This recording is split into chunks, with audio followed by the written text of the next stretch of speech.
Peter Sellers was adored by millions, but his own family suffered in silence. For decades, people whispered about his harsh treatment of those closest to him. Now, at 67, his daughter confirms what we all suspected. Sellers' personal life was a chaotic mess, filled with emotional abuse, manipulation, and regret. What happened behind the scenes of his marriage, his parenting, and his fame? The complete story will shock you. Peter Sellers was born on September 8, 1925, in Southsea, England. During a vaudeville show his parents were performing in. It seemed like destiny. He was surrounded by entertainment from the start. His father was a talented pianist and musical director, while his mother was a character actress. Peter's first time on stage happened just 2 days after he was born. His parents carried him out during a performance, making it his first appearance. As a child, he traveled with his parents from one town to another, living the unpredictable life of a vaudeville family. By the time he was 5, Peter was performing in his grandmother's show, Splash Me. He helped out backstage too, sweeping theaters and watching how everything worked. All of this gave him an early taste of performing, and he learned how to entertain from the people around him. Peter's life at home was shaped by loss. He had an older brother who was stillborn, and because of this, his parents gave him all their attention. His mother especially wanted to protect him from everything, and often gave in to his every whim. This made Peter spoiled and quick to throw tantrums if he didn't get his way. It also made him very close to his mother, but their bond wasn't always healthy. Peg had a strong hold on Peter's life, deciding many things for him and leaving little room for independence. This close relationship with his mother would later cause problems in how Peter related to others, especially women. Peter Sellers started his journey to fame in an unexpected way. When he joined the Royal Air Force at 18 during World War II, he dreamed of becoming a pilot, but poor eyesight stopped that dream. Instead, he ended up doing boring ground duties. Eager for something more exciting, he auditioned for the RAF Gang Show, a group that performed for soldiers. That decision changed his life. The gang shows weren't just simple plays. They were professional performances that traveled around the world to keep soldiers entertained. Sellers quickly became a star in the group. Between 1944 and 1946, he performed over 200 times in places like India, Burma, and Sri Lanka. His talent for imitating people and making up funny characters amazed everyone.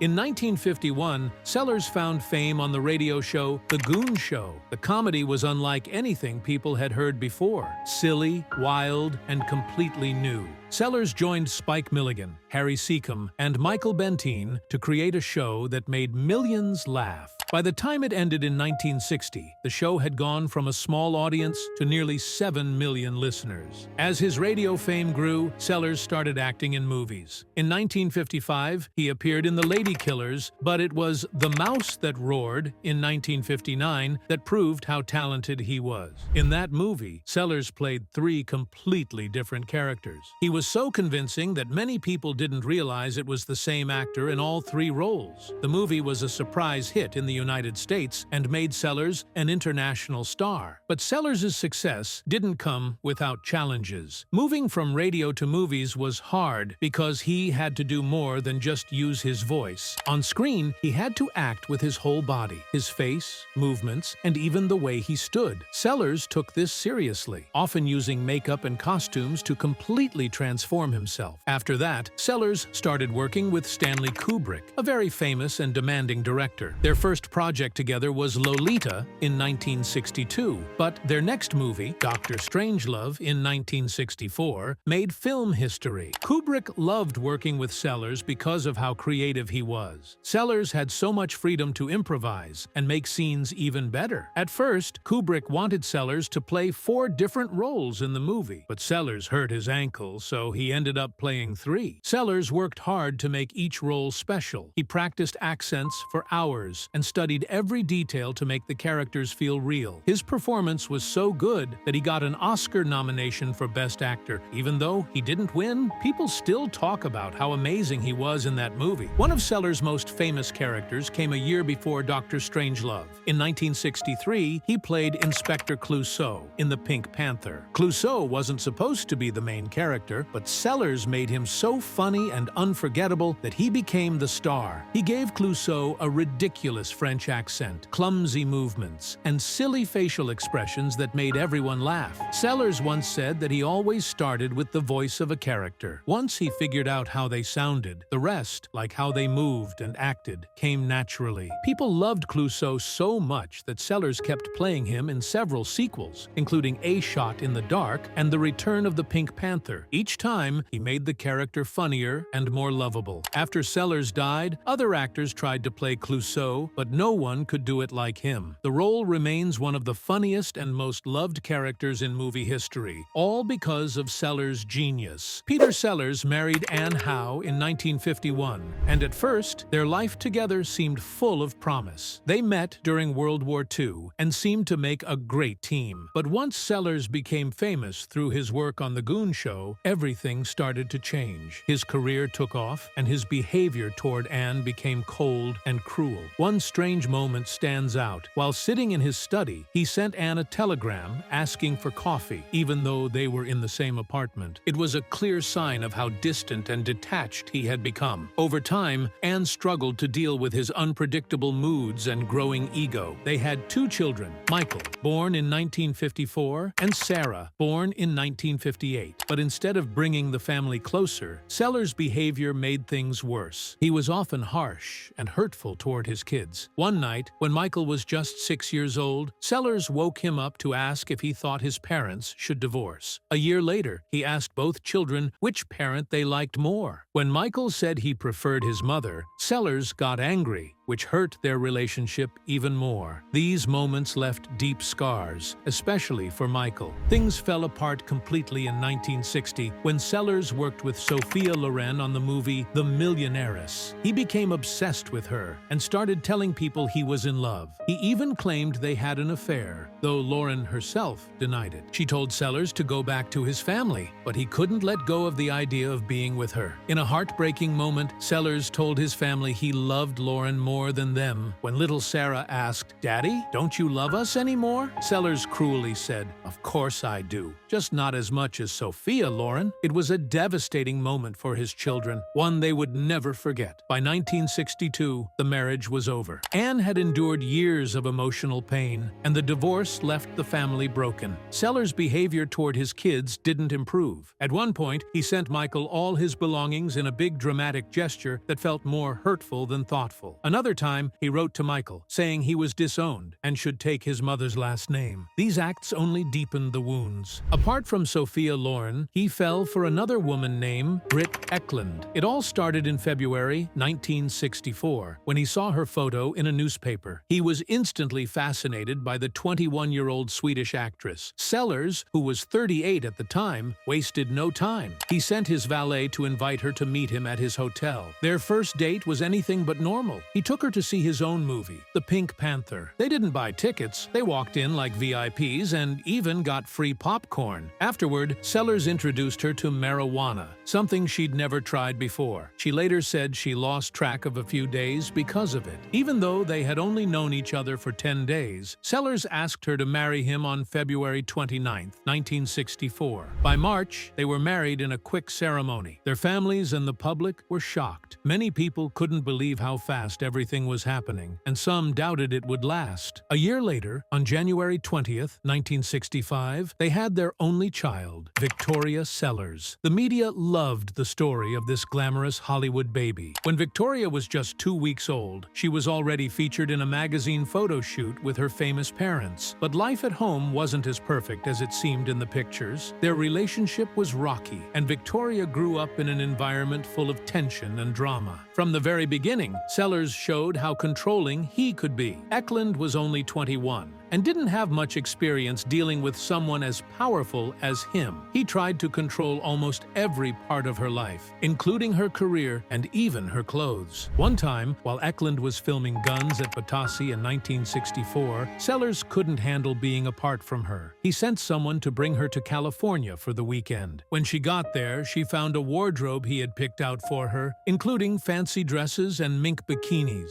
Then he convinced a doctor to falsely declare her too sick to return to work, which got her fired. This made her even more dependent on him. Sellers also became extremely jealous. When Ekland worked on After the Fox in 1966, he thought she was having an affair with her co-star, John Layton. To keep tabs on her, he asked two of his friends on set to spy on her. Every night, he would call her and ask detailed questions about who she talked to and what she did. His jealousy didn't stop there. At parties, if Ekland spoke to another man, he would get upset, leading to fights that embarrassed them both. Their rocky marriage affected their daughter Victoria, too. Sellers' mood swings made home life unpredictable. Once, when Victoria jokingly called him a bit podgy, he lost his temper and poured wine over her. He had strange superstitions, like hating the color purple, and would get angry if she wore it. Even though he fought for custody of Victoria during holidays, he often left her with nannies while he disappeared. By 1968, their marriage fell apart. Ekland filed for divorce, citing cruelty, and the whole ordeal played out in the media. Victoria was only 3 at the time, but the constant fighting and public drama left a mark on her. As she got older, she struggled with the effects of her chaotic childhood. She turned to drugs and even got in trouble with the law. At 21, she was placed on probation for her role in a cocaine trafficking case. Peter Sellers was a brilliant actor, but he was also known for being incredibly hard to work with. As his career grew, so did his reputation for causing problems. By the 1970s, his health was failing, and his behavior became more unpredictable. On movie sets, he often clashed with directors and refused to work with certain co-stars. During Casino Royale in 1967, he had constant arguments with Orson Welles, which got so bad that he walked off the film. This caused chaos for the production, forcing rewrites and pushing the budget sky high. His personal life was just as messy. In 1964, while filming Kiss Me Stupid, Sellers had a huge argument with the director, Billy Wilder. That same night, he took a stimulant and claimed to have suffered multiple heart attacks in just a few hours. Wilder, tired of his antics, famously said, "You need a heart to have a heart attack." Sellers often said he felt lost without his characters, which made him insecure. Combined with his drug use and health problems, this made him a ticking time bomb on and off set. Sellers' heart problems followed him for most of his life. His first big heart attack happened in 1964 when he was only 38. He didn't take it as a warning. He kept using drugs, living recklessly, and pushing himself. In 1977, he had another heart attack and got a pacemaker. But even then, he avoided proper treatment, relying instead on so-called psychic healers. His hypochondria made things worse. He took way too much medication, often ignoring the instructions. Despite his talent, Sellers' career fell apart after the success of The Pink Panther. By the late 1960s, his films were flopping, and his bad reputation in Hollywood made it hard to get work. He turned down the chance to play Inspector Clouseau in a sequel, which he later regretted, and starred in forgettable movies instead. By the early 1970s, his career was in a nosedive. His personal life wasn't much better. Sellers was seen as a washed-up star, far from the comic genius he had once been. His big comeback came in 1974, when director Blake Edwards convinced a producer to revive the Clouseau character for a movie instead of a TV show. The result was The Return of the Pink Panther, a massive hit that made over $100 million.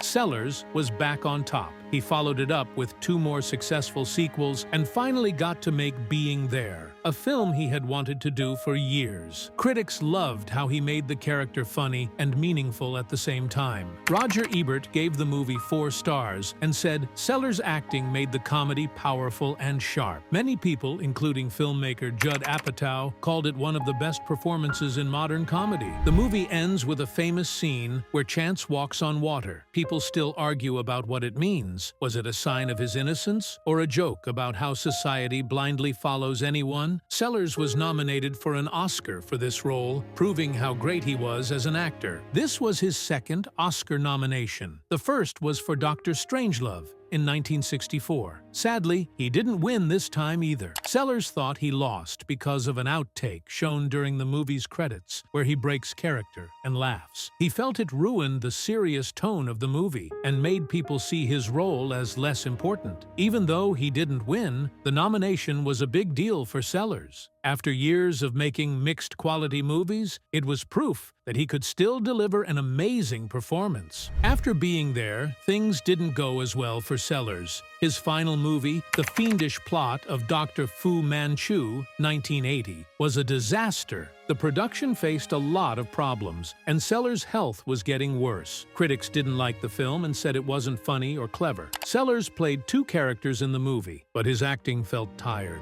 This movie was the opposite of being there. It showed how unpredictable his career had become. One moment, he was brilliant, and the next, he was struggling. Peter Sellers died suddenly on July 24, 1980, at just 54 years old, leaving everyone in shock. He had a massive heart attack at Middlesex Hospital in London, and his death marked the sad end of a life full of health problems. Sellers had his first big scare with his heart back in 1964 when he was only 38. That time, it wasn't just one heart attack. It was 13, all within a few days. It was a terrifying experience that stayed with him and made him turn to strange beliefs, like the occult and alternative medicines in hopes of finding a way to live longer. 2 days before he died, on July 22, 1980, Sellers was at the Dorchester Hotel in London. He had plans to have dinner that night with his old Goon Show friends, Spike Milligan and Harry Seacombe. It could have been a special reunion for them. Strangely, on that very same day, Sellers signed a paper to change his will so that his daughter Victoria would get more money. Sadly, that change didn't go through, and it became a big issue after his death. When Sellers' heart attack struck,